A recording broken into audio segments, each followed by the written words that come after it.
We're in Philippians.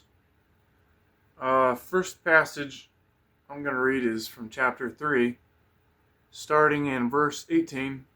For I have told you often before, and I say it again with tears in my eyes, that there are many whose conduct shows they are really enemies of the cross of Christ. Here's the important verse. They are headed for destruction, their God is their appetite. They brag about shameful things, and they think only about this life here on earth. So whether we're talking about, our modern culture, the culture we're living in today, or whether we're talking about, um, or whether we're talking about, you know, modern church and the things going on there, there's this idea that he says their appetite is their God is their appetite, and they brag about shameful things. I think the thing that just is so surprising and so frustrating is if you are not a Christian and you didn't grow up in the faith, or I'd even go a step further, like maybe you grew up in the faith but you don't read the Bible a lot, or things shouldn't feel normal when you look around. The common thinking of most people is so, according to the Bible, evil. Even the normal way of thinking is so evil it appears normal and acceptable to everyone else, but to God and to a true Christian trying to honor God, it's egregious and it's totally wrong, right? And this can be a lot of things, right? But and there seems to be a scale, right? Or it's like a sliding scale where I think people are starting to, because of like a push from the far right, you take like transgenderism and that whole idea, seeing a guy dressed up in a pink dress or whatever, and it's becoming less normal. There was like a phase where we were supposed to support it, and politicians were afraid to talk negatively about it, and I even remember that. But now it's even becoming more of a joke, where more mainstream people are kind of not associating with it, not speaking positively, even cracking jokes about it, like comedians and stuff. But there's definitely a time that I remember when I feel like it was like, the gay movement, right? Where it's like, hey, this is something that even though I can't totally understand, I'm just not gonna, I don't want to be offensive and assume the gender and do all that stuff. But I think people are starting to realize like what a joke it is to pretend you're a different gender. And they realize that the whole tranny movement, just by definition, it's not, it doesn't fit with science, it doesn't fit with logic. So people are starting to just kind of give up and they don't want to be part of that. Just kind of with how weird it is. And so that's like an example of where, okay, we're on the right path, we're starting to see the evil in what was once normal. But it doesn't stop there, right? There needs to be more things that we look at, kind of like we look at the whole tranny movement. Things that are just, they become normal and acceptable, but they shouldn't be. Um, like I went on a date with this girl, and we this was like a week ago or something. Yeah, less than a week ago. And she seems very normal, and she seems even a little country.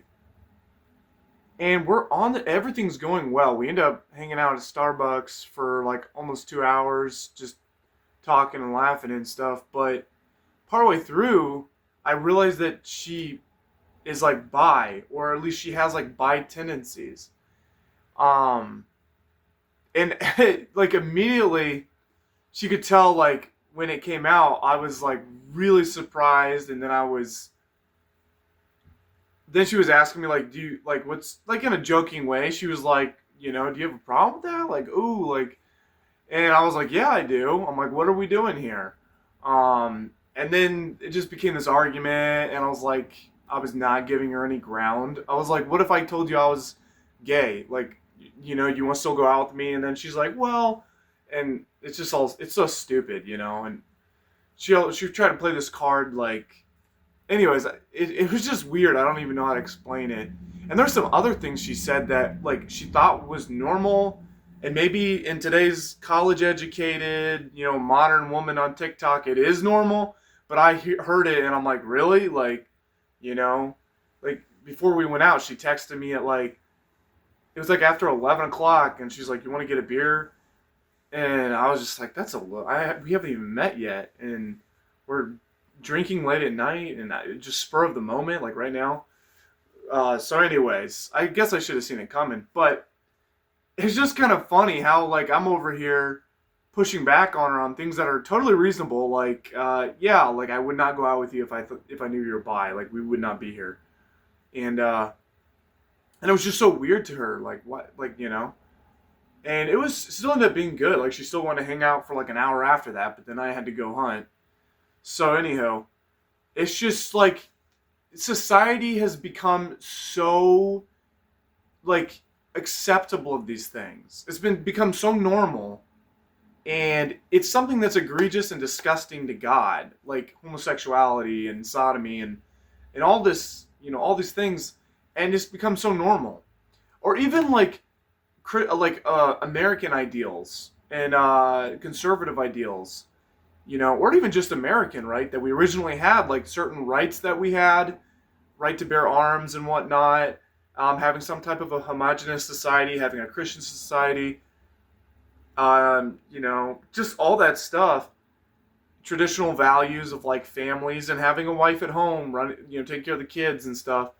It's become so like it's the opposite. I think that's the main thing is everything's flipped. Now everything true and good, or even just everything that was, at one point highly valued in our culture, even if you can't tie it to the Bible, at least we can acknowledge at one point it was widely accepted, like these are our values. They've turned on their heads, and it's the opposite.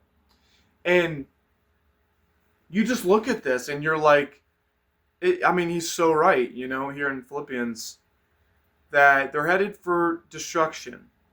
Their God is their appetite, which I just kind of think of like, what they like, their taste. They brag about shameful things. So it's not even like sin is rampant. It's that like sin is acceptable. Sin is normal. Sin is talked about in a positive light. And not even just sin, but just like things that are hurting us. Like we know that we are in a dire situation. Like we're on the brink of extinction. We're not having kids. We're not getting married. I was looking at a statistic, like the amount of people that are married and have a house in their 30s compared to like 1950. My buddy sent me a graph just the other day. It was like here, and then today it was the steepest drop you've ever seen. It was like a straight like boom at the bottom, and you're like, man, something's wrong there. Like there's a big issue right there. It's not like, oh, we're heading in a bad direction. It's like, no, we're like dropping. Like the angle is down. We're going down in everything. Everything good in terms of like family and having kids and being able to get a house and all that stuff, right? All that stuff. And it's not talked about. And we can directly associate those things to modern ideals. After all, that's like what God is in that situation. There's debate where there's economic changes, right? But our ideals have totally changed. We've become a more progressive culture. We've become a more egalitarian society. We've empowered women more, to our detriment, I really think. And we've like everything is flipped on its head. It's not a pure left and right debate politically. It's just like that's where we're going on both sides, and the results are in. It's been horrible. Like, we have the statistics that shows it's very, very bad. It's objectively been horrible, and we can directly tie that to like the feminist movement and some of these secular ideas that we now hold. These like ideas of sexualizing and promiscuous culture. The idea of like women are now, their role is now to become providers, and we're going to ship them off to college in unprecedented numbers, unseen numbers, and they're all going to go to school and become highly educated, um, and that's just the norm. It's the norm in the Christian community. It's not a secular thing, right? It's the norm in the church as well. And you can look at it, and maybe you have a debate, an argument for why that's a good thing to do, right? But I can directly link that it's to what we're dealing with right now. You know, naturally, you're not going to have kids. You're not going to have people marrying or families. Your birth rate's going to go down when eligible young women that, back 100, 200 years ago were marrying in their like mid-teens to late teens, when they now are kind of put on this like pause almost to focus on their education till they're 22. And then of course the education has a purpose. It's to get a job. So they're going to end up getting in that job like right out of college, and that's going to keep them busy for the next few years. And people get married along the way and it works, but we have this factor that we didn't have before. We have this result that we don't have before. And maybe it's a logical fallacy to say this caused this, but I think it's very reasonable to assume there's a correlation. There's a correlation there. You can't talk with people that aren't reasonable, that people that get that triggered and that you just can't talk with them. Like, if any person had no emotions and they looked at the scenario and they're like, okay, this is how society was and how men and women were in the 50s, and this is how they are now. Yeah, this is going to have some broad implications. Oh, this is what's happening? Yeah, it seems like this is definitely a root cause, like a big cause. So, I don't know how I always diverge into that. I don't know how I always get into the woman debate, the man debate, I don't even know how I always get into that, but it just kind of happens, man, because that's what we're dealing with right now. And no one wants to talk about it. No one wants to acknowledge it, let alone in the church. Of course they can't. Some churches, like I live in a college town, it's like they're hoping that, girls and guys come to college there and then come to their church as a result of going to college, which, is, there's something positive there, but that's going to shield them. That's going to keep those leaders from preaching the truth, right? If they know that a lot of their congregants, a lot of their congregation is going to college, and that's why they're at that church, how are they going to speak like this? How are they going to say things like this? They're not going to, man. It's just because like a lot of pastors are cucks. A lot of church leaders are absolute cucks. I can't even get over it, man. It's just how it is. It's like, you got young guys that are like in their 20s that are more, whether you agree with them or not, they're braver than you. They're speaking truth, what they believe to be true. They're speaking it more, they're being more authentic with what they believe and what they see and all that stuff. And it's like, I mean, if you're seeing the stuff, man, you need to talk about it if you're in that type of position, and they just aren't, And I just see in the society, it says that their God is their appetite and they brag about shameful things. I see that in the world, and I also see that among Christians, among people that are, supposedly on the right, and not just people everywhere, man. It's like everything has been turned on its head.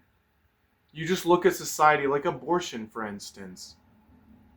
Like, it's hard to respect your country and to be a patriot when it is written into the laws that you have the freedom to kill your baby. Like, how we've come so far, right? It's hard to get behind that. It's hard to want to die for a country that's also like killing off its own people when they're babies. Like, it sounds like a very boiled down, simple view of abortion, but that's kind of like what it is. And I don't even want to be talking about abortion, but that's just like one thing that comes to mind. And then just the sexual degeneracy that's going on. And then how we're actively ruining family lives and just ruining it for young men, especially, but also young women in turn, because they're like, man, we're the good guys. It's like, well, they're there, but it's just kind of your guys' dynamic. You're at odds with each other because of all this, and it's going to make it tough to get into a relationship. But because the priorities are not there anymore, right? So anywho, it's like we're proud about it. We think it's a step in the right direction, or at the very least, we're not fixing it. We're not getting rid of it. It's become normal, and it's just, you just, as a Christian, you gotta just realize that this is not your home. This is not your final resting place. Your home's with Jesus in heaven. It's not here. And that's just what that's what you have to think about. At least that's what I'm kind of thinking about to keep me sane. But so anyways, another passage I was looking at, right? And this is kind of like to look at it on a more positive note. What we've been talking about is in Philippians verse 27, partway through, it says, then whether I come and see you again or only hear about you, I will know that you're standing together with one spirit and one purpose, fighting together for the faith, which is the good news. Don't be intimidated in any way by your enemies. This will be a sign to them that they are going to be destroyed and that you are going to be saved, even by God himself. It's almost like what he's saying here, and he's talking about the gospel, but I would say this could apply to anything good and true that you stand for that's in the Bible, is you have enemies. There are enemies there. Even when the Bible says to pray for your enemies, it's acknowledging that there are enemies. And, the more you're in the Word and the more you're seeking God's will, you'll realize you have more enemies than you thought. People that are against God and against His Word and against truth. He says, don't be intimidated in any way by your enemies. This will be a sign to them that they are going to be destroyed. So there is really this, like, a way you can fight it is showing that you're not intimidated by your enemies. Showing that you're not apologetic, right, for what you believe in. Showing that you truly believe in it and that you're not going to bend the knee because what you're saying is taboo or what you're saying is not acceptable to them. And there's something like when I kind of think of like that Rocky scene where they're fighting and Rocky's been just beat up, but he has this look in his eyes like he's not defeated, And I kind of look at it like that. Just don't let them intimidate you, right? You're on the right side if you're in the Word. And you see the evil, you see it, but don't give it a foothold. Don't give it one little millimeter of like, oh, okay, well, I'll give you that. Okay, well, it's like, no, it's horrible, man. The stuff that's going on. Everything's, it's like opposite day, perpetual opposite day, right? We're valuing the wrong things. Like it says, we're proud of things we should be shameful about, And it's everywhere, man. It's not just in like the far left tranny stuff. Like it's everything. It's in everything. And you can't let them know you're intimidated. You can't be intimidated. And I guess according to Scripture at least, that'll give them the picture that they might be on the wrong side. That they might be headed to destruction. That you're on the right side. Yeah, don't bend the knee, man. When you're talking about this stuff, whatever it is, it could be a number of things, but the gospel, but also I believe just, the values that you hold. And then when you look at stuff in the church or in society that are wrong,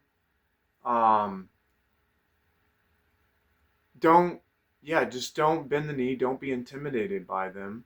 just because they seem to be a leader or seem to be an elder or seem to be smart doesn't mean that they're right, and it doesn't mean that they're not headed for destruction.